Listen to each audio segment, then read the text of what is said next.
Hello everyone! Sa video ito ay share ko sa inyo ang mga masasayang naganap sa pagdiriwang ng World Teachers Day dito sa Barangay Tara na pinangunahan ng Parents Teachers Associations or PTA officers. Kung kaya tara na, simulan na natin.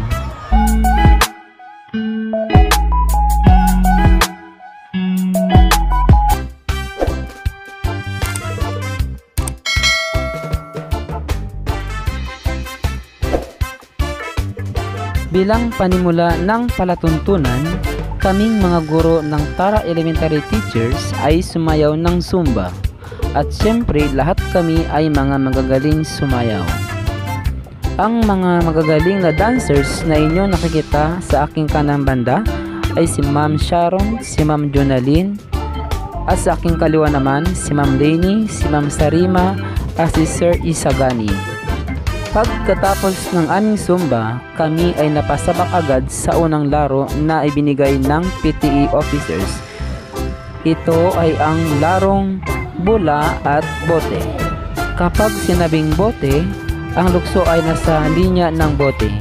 At kapag ang sinabi ay bola, ang lukso naman ay nasa linya ng bola. Kapag ikaw ay nagkamali dito, automatic out ka na sa grupo. At ang matitira dito na madideclare na winner ay isa kung saan ang huling tawag siya ang natira.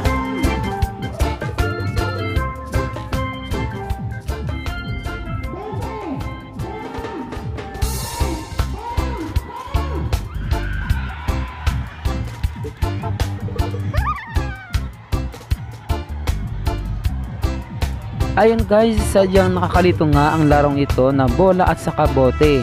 So kahit na ikaw ay na-out na nga sa grupo, subalit masaya pa rin ang inyong mga kasamahan.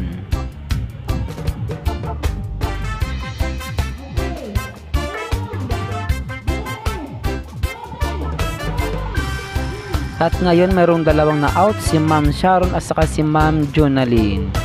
So mayroon na lang tayong dalawang player ang natitira dito sa ating larong bola at saka bote, si Sir Sagani at na lang at saka si Ma'am Lainey. Sino kaya ang mananalo sa kanilang dalawa?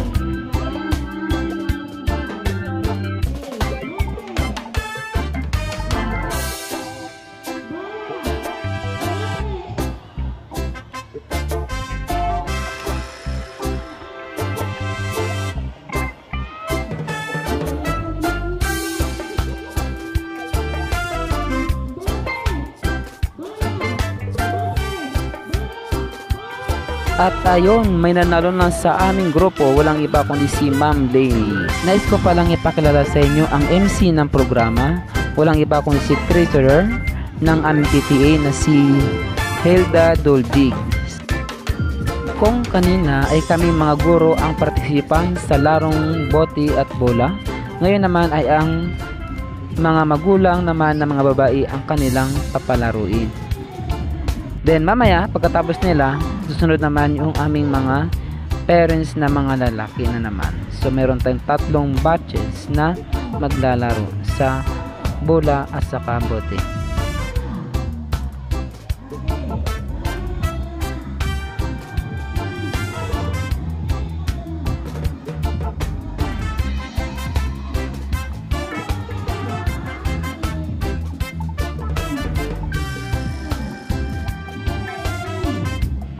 Sa larong ito, kapag ikaw ay nag-move ka na ang tawag ay bola, then nag-move ka papunta sa bote, ikaw ay automatic ng out. So mabilisan lang ang kanilang pag-eliminate ng mga players.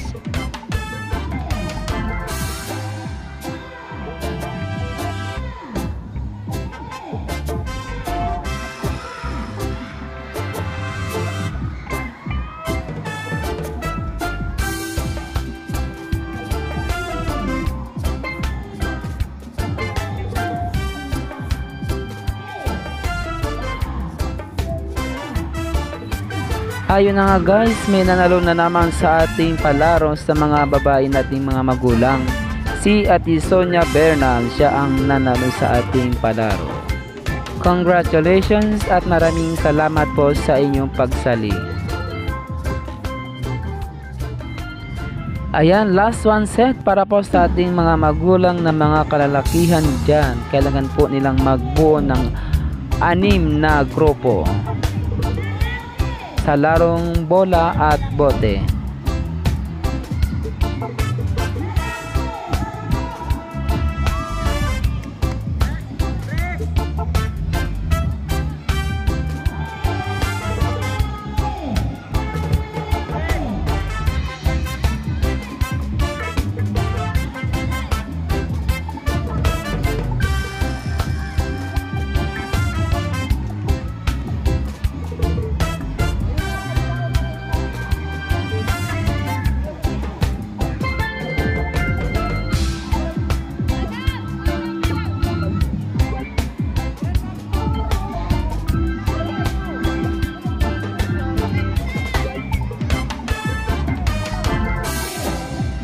Ito na po ang last set ng ating palaro sa bote at bola.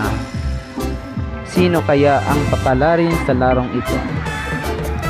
Ayan, out na po ang nagkamali.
At ayun, congratulations Kuya Elmar Aguido. Siya po ang nanalo sa ating palaro ngayon. Congratulations, siya ay mayroong isang palanggana.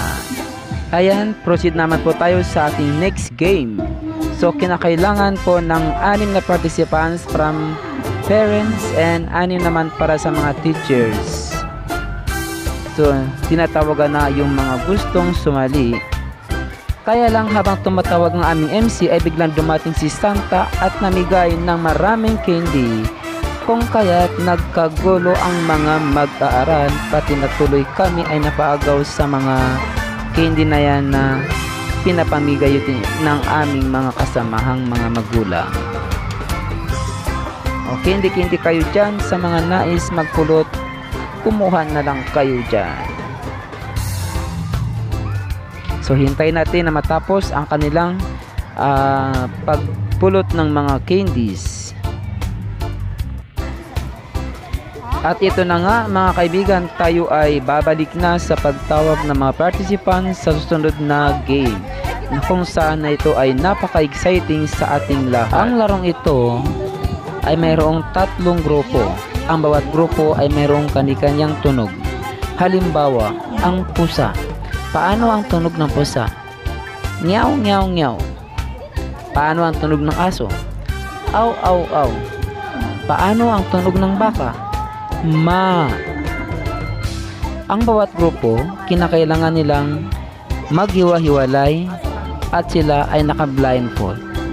Pagkatapos nilang mahiwa-hiwalay, sila ay hahanapin nila ang kanilang mga kasamahan sa pamamagitan ng kanilang mga tunog.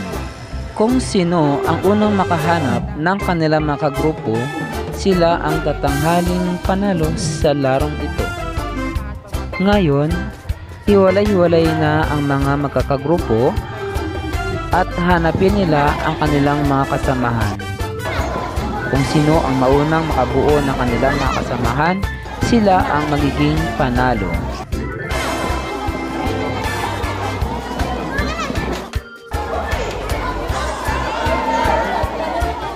Hindi na lang masilip ang kailangan tayo dyan.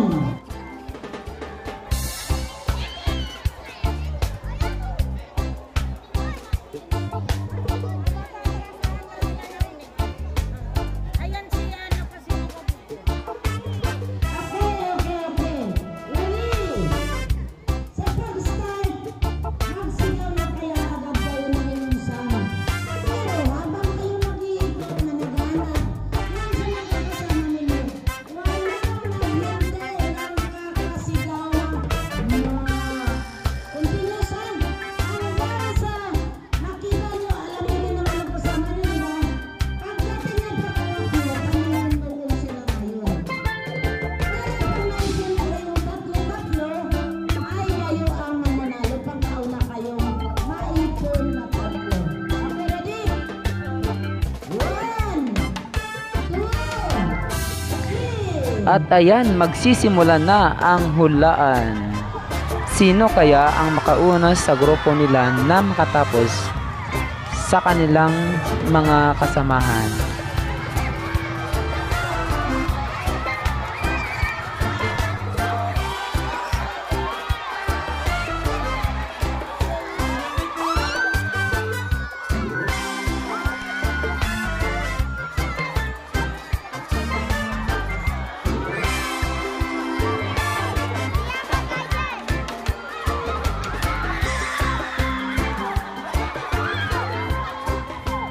At may nanalo na sa larong ito sila Ate Rosemary Carpiano. Samantalang kami naman ay nakakuha ng second place.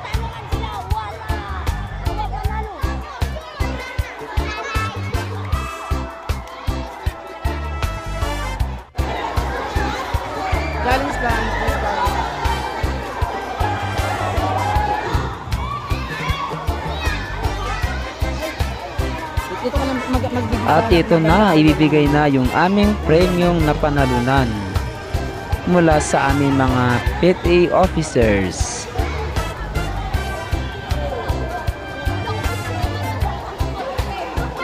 At ngayon naman ay dadako na tayo sa ating huling palaro. Ito naman ay tinatawag na shot pako. Ang pako kailangan ay i-shot sa bote. Kinakailangan dito ng 6 na participants mula sa mga guro at 6 na participants naman mula sa mga magulang.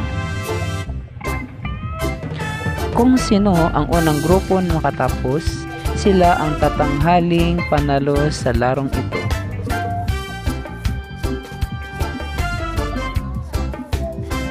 Para masigurado, kailangan mo nang itry kung kakayanin ba o hanggang saan ang haba dapat ng tali na iyong gagamitin sa pako. Ayan mga kaibigan, tayo ay nagsisimula na sa ating palarong shoot pako.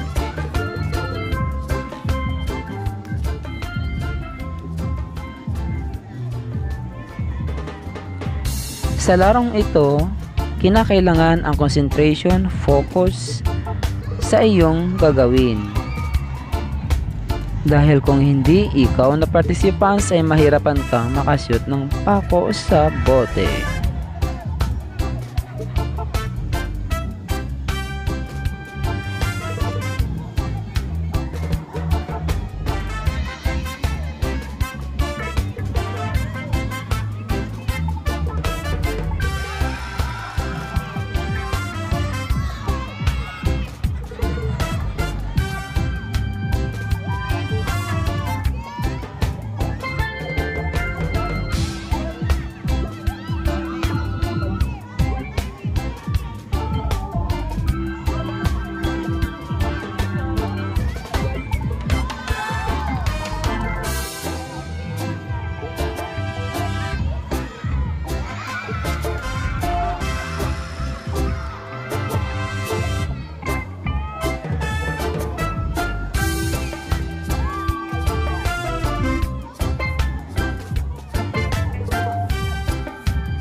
Sino kaya ang papalaring manalo sa larong ito?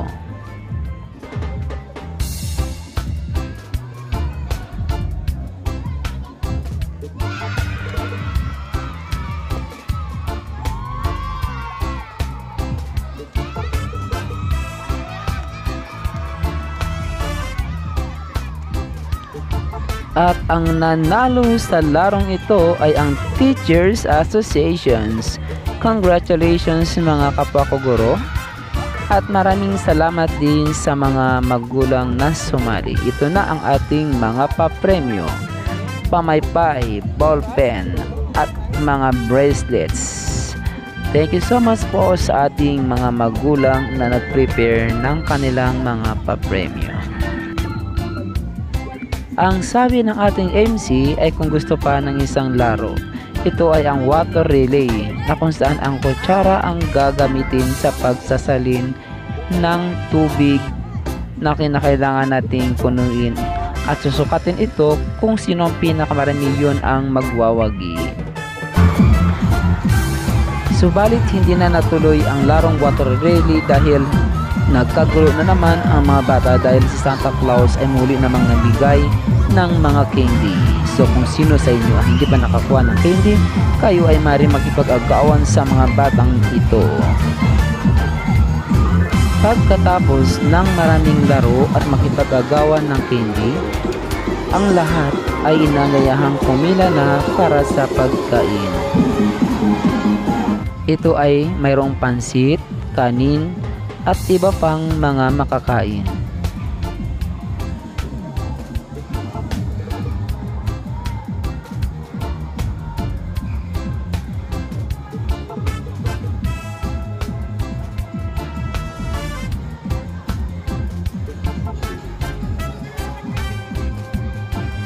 O ano pa ang hinihintay natin? Kainan na!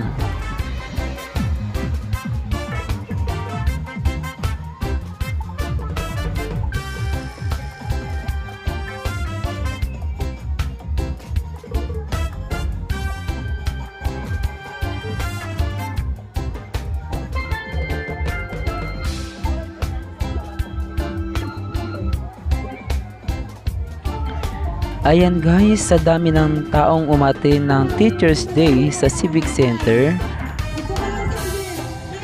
muli kami po ay nagpapasalamat sa Parents Teachers Associations sa kanilang mga hinandang pagkain para sa lahat at talaga naman pong napakasarap ng inyong inihanda na mga pagkain.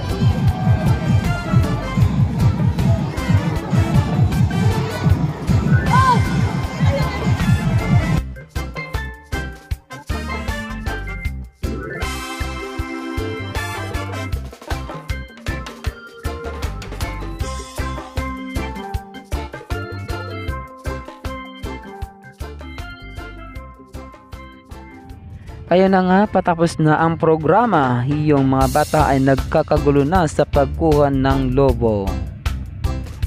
Pabilisan sila ng pagkuha ng lobo. Kung sino yung pinakamabilis, siya naman ang may pinakamaraming nahakot na lobo. Nagganda sira-sira na ang aming display. Wala na siyang magandang design. Basta't ang lobo ay makuha ng mga bata, ay masayang-masaya na rin sila. So muli sa inyong mga bata, maraming salamat din sa inyong cooperation sa programang ito.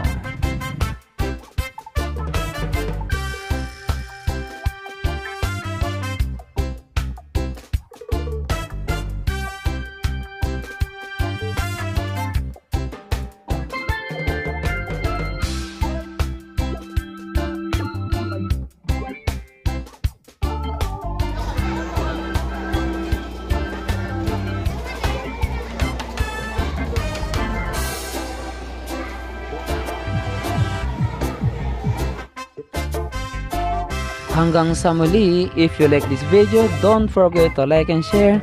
Thank you for watching.